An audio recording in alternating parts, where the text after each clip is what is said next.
Mark సువార్త 10వ అధ్యాయం 14వ వచనమండి. యేసు ఇది చూసి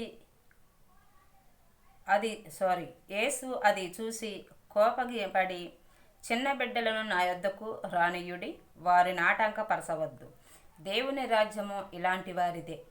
చిన్న బిడ్డ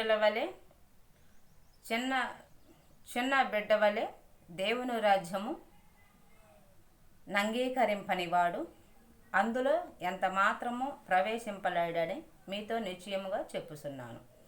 దేవుడు చిన్న బిడ్డలతో రాజ్యాన్ని పోల్చాడండి. చిన్న బిడ్డల వల్లే రాజ్యము, దేవుని రాజ్యము ఉంటుంది. అంటే ఎంత మెతగ్గా, అంటే ఎంత ప్రేమ స్వరూపుగా, కల్మషం లేనిదనమాట. చిన్న బిడ్డల్లో ఏ కల్మషం ఉంటుందండి? పసిపిల్లల్లో.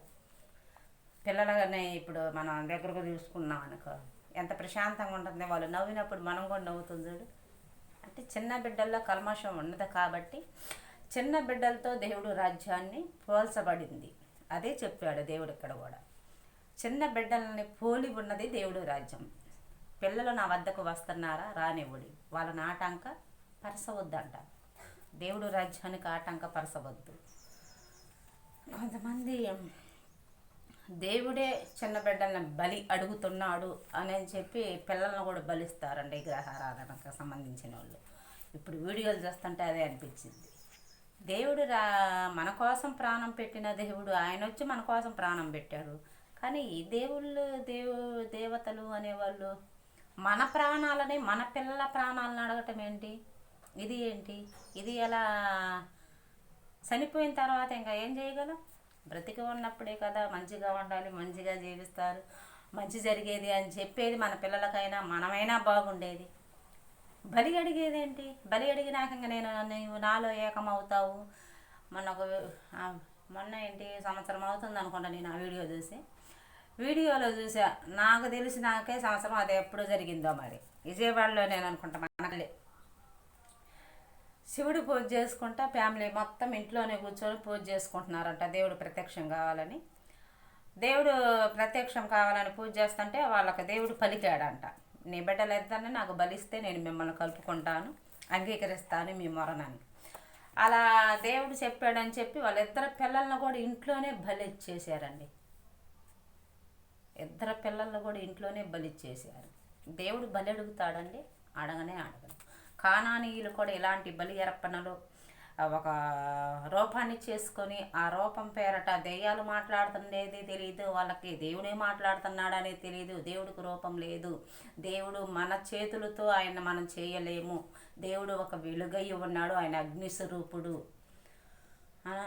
కనుక మనం చేసుకున్న రూపాలను బట్టి ఒక రూపం చేసుకుని ఆ రూపమే నాతో మాట్లాడింది అని అంటే అది దేవుడు అలా ఉన్నాడని నువ్వెలా చెప్పగలవు?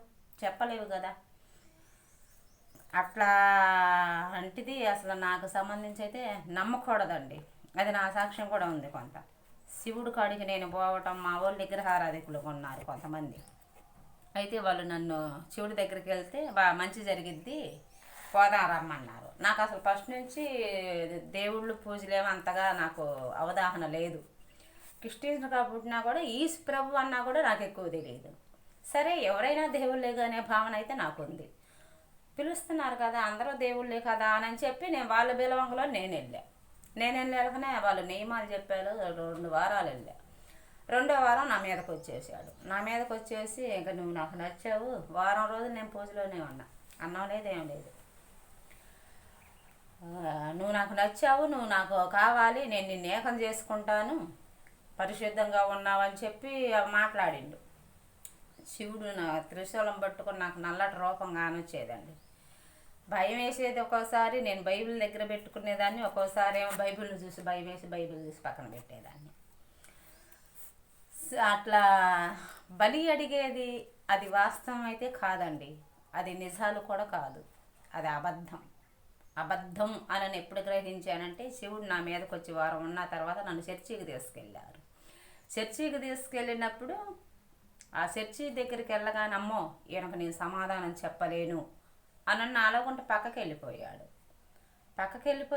దేవుడేంటి? మరి నేను దేవుడిని, నేను మంచి పనులు చేస్తున్నాను, మంచి చెప్తున్నాను, ప్రజలకి మంచి దారిలోనే ప్రజలను నడిపిస్తున్నాను అని సమాధానం ఇవ్వాలి కదా. అమ్మో ఈయనకు నేను సమాధానం చెప్పలేను, పక్కకి వెళ్ళిపోయాడు. అప్పుడు నాకు అర్థమైంది వీళ్ళు నిజము కాదు, అబద్ధం అని. అప్పటి నుంచి నేను మొండి పట్టుదలతో పట్టుకున్న నా తండ్రి దగ్గర విచారణ చేయటం, తల వంచి ఆయనకు మాత్రమే నమస్కారం చేసేలా ఉండాలని నిర్ణయం తీసుకొని ఉన్నా. అప్పటి నుంచి తెలిసిందండి అవన్నీ కూడా కేవలం మాయ, కేవలం మాయ. మాయా మాటలతో, మాయా రూపాలతో మాయ చేస్తున్నారు ప్రజల్ని. ఎవడు? దుష్టుడండి, అపవాది. అది కేవలం అపవాది.